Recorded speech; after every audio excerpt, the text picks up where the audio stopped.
Halo semuanya, bismillahirrahmanirrahim. Assalamualaikum warahmatullahi wabarakatuh. Waalaikumsalam warahmatullahi wabarakatuh. Baik, kembali lagi dengan Pak Andi dalam mata pelajaran pendidikan Pancasila dan Kewarganegaraan. Sudah siap untuk belajar semuanya ya?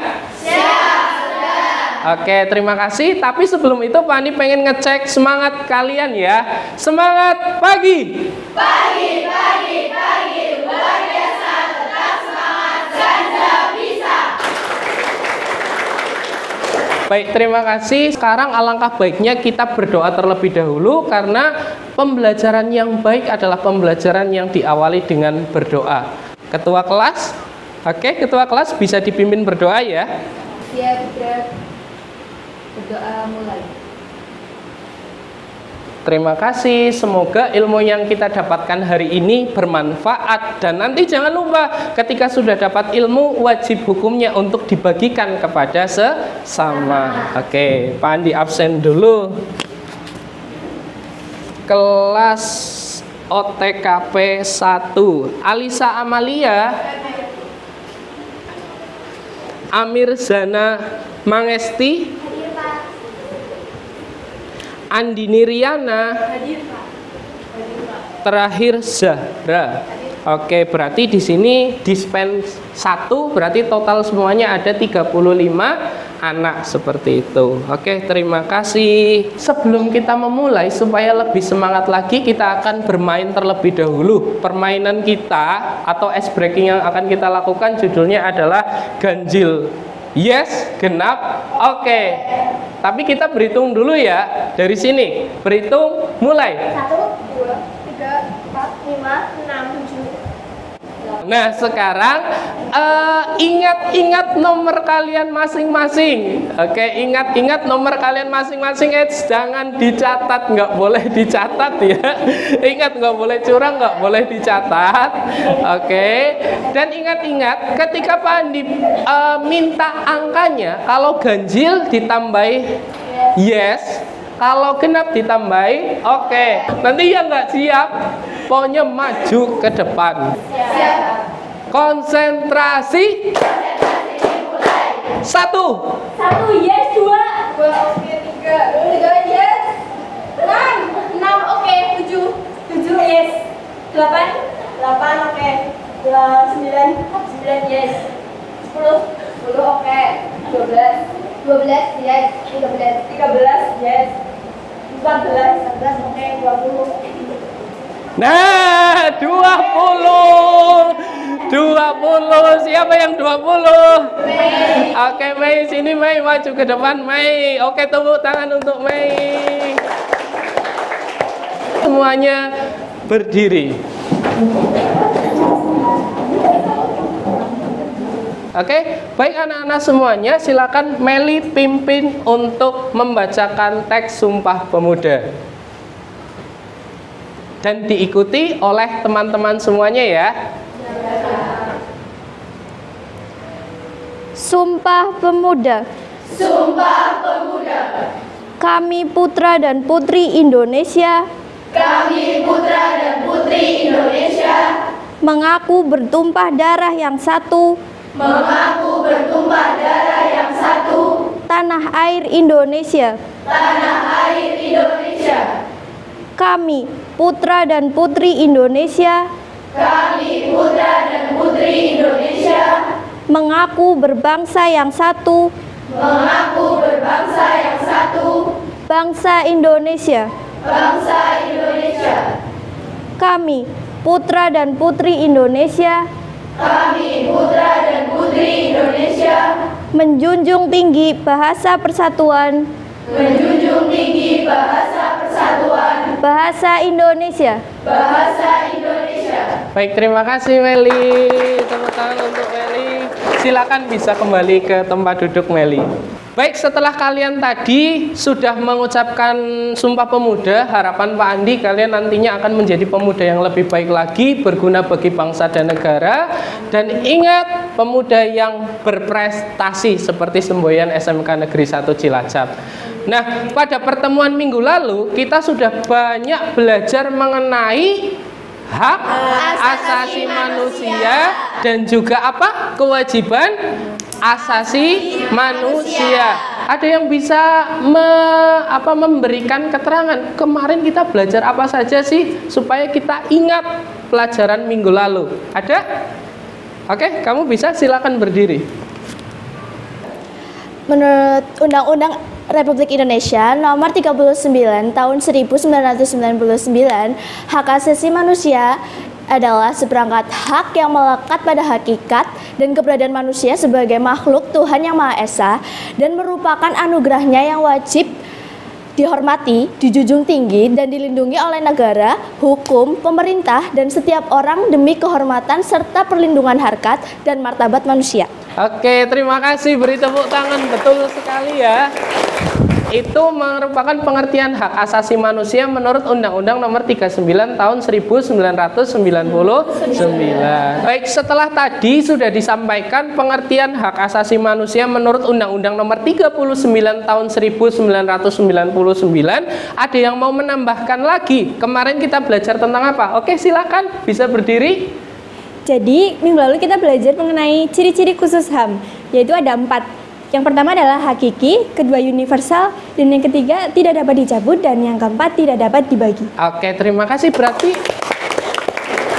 Berarti kemarin ada 4 ciri HAM. Pertama adalah hakiki, yang kedua ada universal, yang ketiga adalah tidak dapat, dan yang keempat tidak dapat dibagi. Nah, untuk pembelajaran kali ini nanti kita akan belajar mengenai kasus-kasus pelanggaran hak asasi manusia. Tujuannya apa sih kita belajar tentang kasus-kasus pelanggaran HAM? Tujuannya itu ada 2. Yang pertama adalah supaya kalian tahu pelanggaran HAM apa yang pernah terjadi di Indonesia. Dan yang kedua adalah supaya kita tidak mengulanginya lagi, atau supaya tidak ada terjadinya pelanggaran HAM lagi di Indonesia. Nah, sebelum itu Pak Andi akan bagikan LKPD kepada kalian, lembar kerja peserta didik. Di situ terdapat beberapa hal yang nanti akan kita laksanakan dalam pembelajaran kali ini. Pak Andi izin menampilkan video, dan silakan kalian amati video yang ditampilkan kali ini tentang pelanggaran HAM. Kita yang ringan-ringan dulu, di mana di lingkungan sehari-hari kita, yaitu di lingkungan sekolah.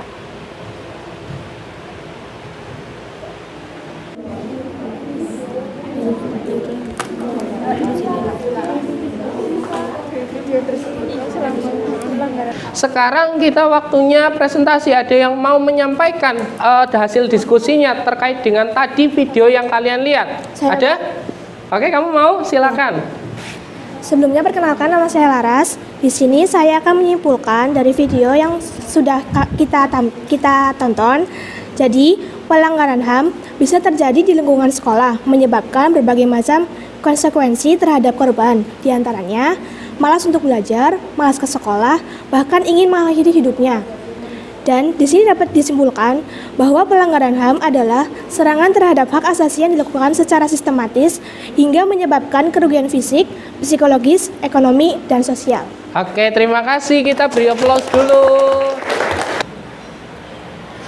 Nah, anak-anak, penyebabnya kenapa kok terjadi pelanggaran HAM? Penyebabnya itu kenapa sih?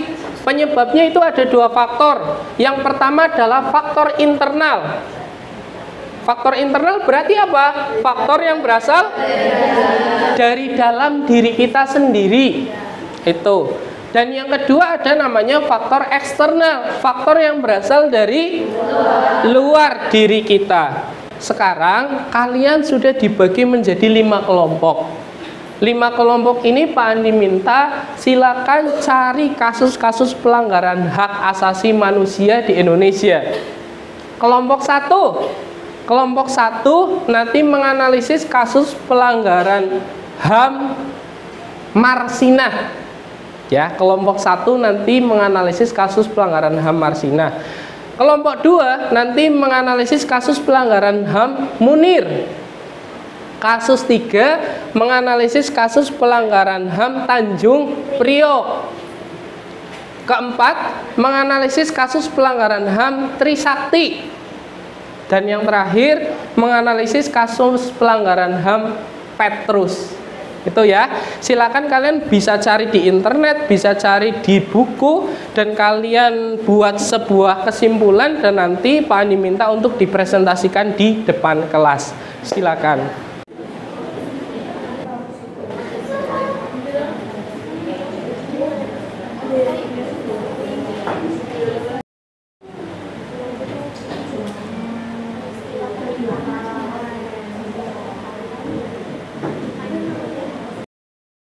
Oke, tadi gimana kasusnya Munir? Sudah ada yang nemu beritanya seperti apa? Sudah, Pak. Sudah, nggak ada masalah? Aktif semuanya anggota-anggotanya? Alhamdulillah. Nanti pokoknya tampilkan yang terbaik ya di depan kelas ya. Siap, Pak. Oke, terima kasih. Baik anak-anak semuanya, diskusinya sudah selesai. Kita mulai dari kelompok 1 dulu ya. Kelompok 1 membahas tentang kasus pelanggaran HAM Marsinah. Silakan bisa maju ke depan. Beri tepuk tangan untuk kelompok 1. Assalamualaikum warahmatullahi wabarakatuh. Waalaikumsalam warahmatullahi wabarakatuh. Selamat pagi Bapak Guru dan teman-teman semuanya. Pertama-tama marilah kita mengucapkan puji syukur kehadirat Tuhan Yang Maha Esa karena pada pagi hari ini kita dapat berkumpul di ruang kelas ini dalam keadaan sehat walafiat. Perkenalkan, saya Vika Mesya Ibrahim yang bertugas sebagai moderator dalam sesi diskusi hak asasi manusia kasus Marsinah. Adapun anggota kelompok saya yaitu Laila, Hesti, Risa, Asri, Fitri, dan Tria. Oke, selanjutnya kita mulai saja ke sesi pertama yaitu sesi pembukaan. Sebelum memulai, marilah kita bersama-sama mengucapkan basmalah terlebih dahulu. Bismillahirrahmanirrahim. Selanjutnya saya persilahkan untuk para penyaji untuk menyampaikan materi. Baik, terima kasih. Yang pertama, saya akan menjelaskan tentang kasus Marsinah.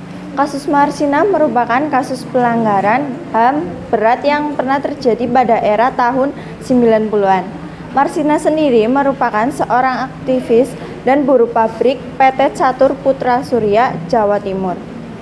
Selanjutnya akan dilanjutkan oleh teman saya. Kemudian Marsinah dan kawan-kawan melakukan demonstrasi untuk menuntut kenaikan upah. Salah satu tuntutan buruh adalah kenaikan gaji pokok dari Rp 1.700 per hari menjadi 2.250 per hari. Kemudian selanjutnya akan disampaikan oleh Risa. Kemudian pada tanggal 6 Mei Marsinah menghilang begitu saja dengan misterius. Kemudian ditemukan pada tanggal 8 Mei Marsinah sudah dalam keadaan meninggal di hutan dengan keadaan tergeletak sekujur tubuh penuh luka, memar, bekas pukulan benda keras dan berlumuran darah di sekujur tubuhnya. Pembunuhan Marsinah pun menjadi salah satu kasus pelanggaran hak asasi manusia berat yang pernah terjadi di Indonesia dan menarik perhatian dunia. Terima kasih untuk para penyaji yang telah menyampaikan materi. Selanjutnya adalah sesi tanya jawab. Kami persilakan untuk kelompok yang ingin bertanya. Nama saya Desiana, saya ingin bertanya, apakah kasus Marsinah sudah selesai dan bagaimana dengan tersangkanya? Oke, pertanyaannya apakah kasus Marsinah itu sudah selesai dan bagaimana terkait dengan tersangkanya? Baik, terima kasih, tepuk tangan dulu untuk Desiana. Pertanyaan yang sangat luar biasa.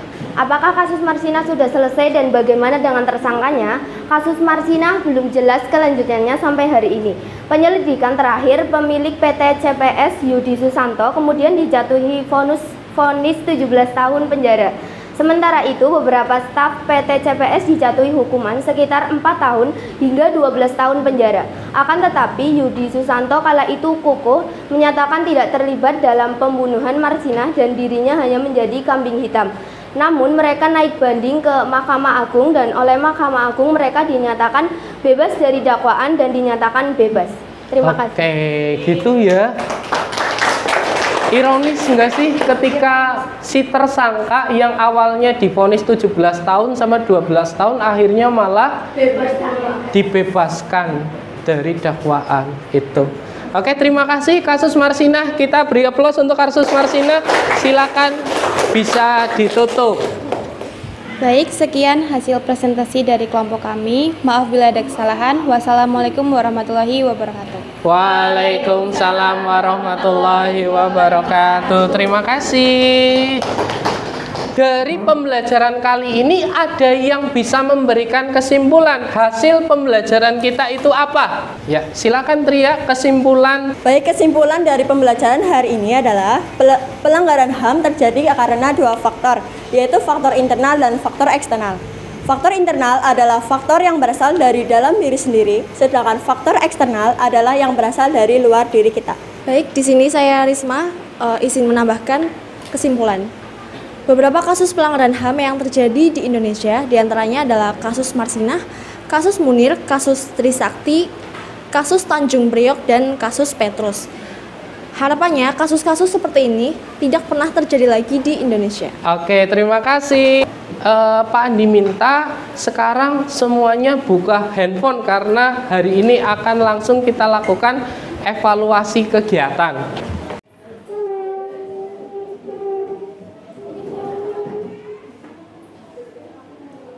Baik anak-anak semuanya, terima kasih setelah tadi kita sudah melaksanakan pembelajaran, sudah melakukan diskusi, sudah melakukan presentasi, dan sudah melakukan penilaian di akhir pembelajaran.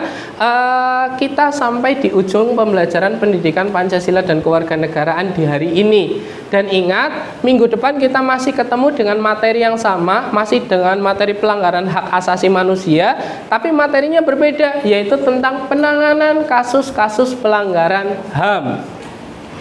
Duduk siap, gerak. Berdoa mulai. Terima kasih, banyak kekurangan dan kesalahan mohon maaf. Tetap semangat, tetap tersenyum, tetap berpikiran positif. Billahi taufik wal hidayah. Wassalamualaikum warahmatullahi wabarakatuh. Waalaikumsalam warahmatullahi wabarakatuh. Terima kasih, Pak. Sama-sama.